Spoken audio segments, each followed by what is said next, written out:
దేవాడా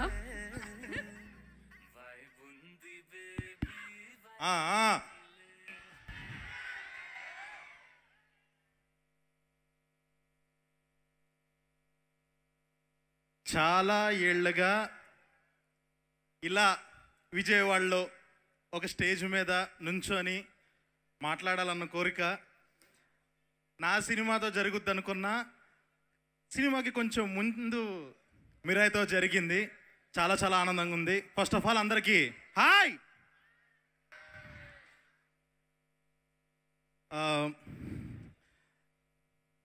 so first of all నాకు ఈ మిరాయి అనే సినిమా చూసిన తర్వాత నాకు వచ్చిన ఫస్ట్ ఫీలింగ్ ఏంటంటే,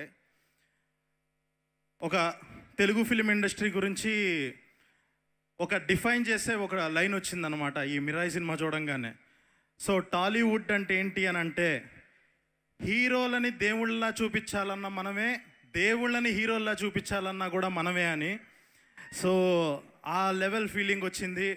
ఎందుకనంటే ఇలాంటి సినిమాలు ఇప్పుడు వస్తున్న జనరేషన్కి, ఇప్పుడు వస్తున్న ఒక జెన్జీ బ్యాచ్, జెన్ ఆల్ఫా బ్యాచ్, వీళ్ళందరికీ కూడా మన ఇతిహాసాలు, మన హిస్టరీ, వీటి గురించి చెప్పడానికి చాలా అంటే ఒక సినిమా అనే దాన్ని వాడుకొని టెక్స్ట్ బుక్కుల్లో, సోషల్ బుక్కుల్లో కాకుండా ఎంటర్టైన్మెంట్ ఫామ్లో ఇలా చెప్పటం అన్నది చాలా చాలా గొప్ప విషయం. ఇంకా ఇలాంటి సినిమాలు వచ్చి మన హిస్టరీ గురించి చాలా అందరూ తెలుసుకోవాలని కోరుకుంటున్నాను. అండ్ ఈ సినిమాలో ఇంకొక స్పెషల్ థింగ్ ఏంటి అని అంటే, మా మనోజ్ అన్న అది చూస్తున్నంతసేపు ఎలాంటి ఫీలింగ్ వచ్చిందంటే, ఎప్పుడో చిన్నప్పుడు మన అన్న ఒకళ్ళు యుఎస్ వెళ్ళిపోయి ఒక 8 ఏళ్ళు 7 ఏళ్ళు తర్వాత సడన్గా మళ్ళీ వస్తే ఎంత పర్సనల్ ఫీలింగ్ వస్తుందో, ఎంత ఆనందంగా ఉంటుందో అలా అనిపించింది మనోజ్ అన్నని చూడంగానే. చాలా చాలా హ్యాపీ అనిపించింది. ఒక విలన్గా బ్లాక్ స్వర్డ్ అనే క్యారెక్టర్లో చాలా ఫుల్ హైస్ ఇస్తూ, ఒక విలనిజం చూపిస్తూ, లుకింగ్ ఫార్వర్డ్ అన్న మన ఇద్దరం కూడా ఒకరోజు ఇలా చూపించాలని అనుకుంటున్నాను.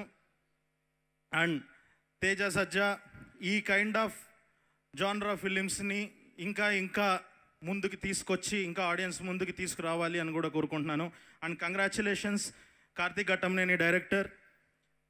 ఒక ఈ కైండ్ ఆఫ్ బడ్జెట్స్లో ఈ లెవెల్ ఆఫ్ అవుట్పుట్ని తీసుకొస్తూ హాలీవుడ్ సినిమా రేంజ్లో చూపించి సినిమాని ఎక్కడా తగ్గకుండా కంప్లీట్ టెక్నికల్లీ ఇంత లెవెల్ ఆఫ్ రిచ్ ఫిలిం చాలా రోజులైంది మనం చూసి.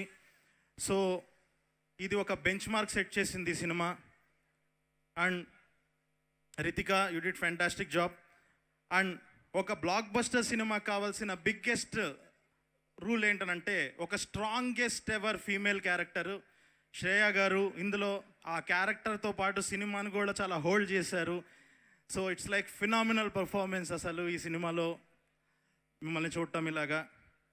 అండ్ ఫైనల్లీ నేను ఇక్కడ రావడానికి కారణం నా పర్సనల్ ఎమోషన్ ఈ సినిమాకి. ప్రొడ్యూసర్ విశ్వప్రసాద్ గారు నా టఫెస్ట్ ఫేజ్ ఆఫ్ లైఫ్లో నన్ను నమ్మి నాకు మోగ్లీ అనే ఒక సినిమా ఇచ్చి నా కళని ఒక ఎక్కడ తగ్గకుండా చాలా బాగా సపోర్ట్గా నిలిచి, నాకు చాలా సపోర్ట్గా నిలిచి ఈ సినిమా అయ్యేలాగా చేశారు.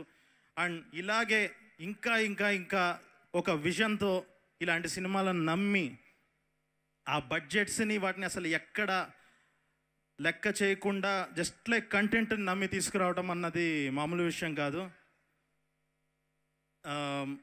So and to the team and నా ఫేవరెట్ ఈ సినిమాలో music director Gaurahari, phenomenal job. అసలు నెక్స్ట్ లెవెల్ స్టఫ్. అసలు మీ అలా లేపి వదిలిపెట్టారు సినిమాని. So congratulations to everyone. Kriti garu, Sujeeth గారు అందరూ ఎంతోమంది కష్టపడి ఈ సినిమాని ఈ లెవెల్లో నిలబెట్టారు. Congrats to everyone. అండ్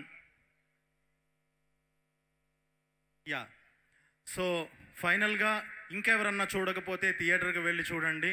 అస్సలు మిస్ అవ్వద్దు. థియేటర్లో అస్సలు మిస్ అవ్వకుండా చూడాల్సిన సినిమా ఇది. And last but the best, జై శ్రీరామ్. థ్యాంక్ యూ సందీప్ రాజు గారు, thank you so much. So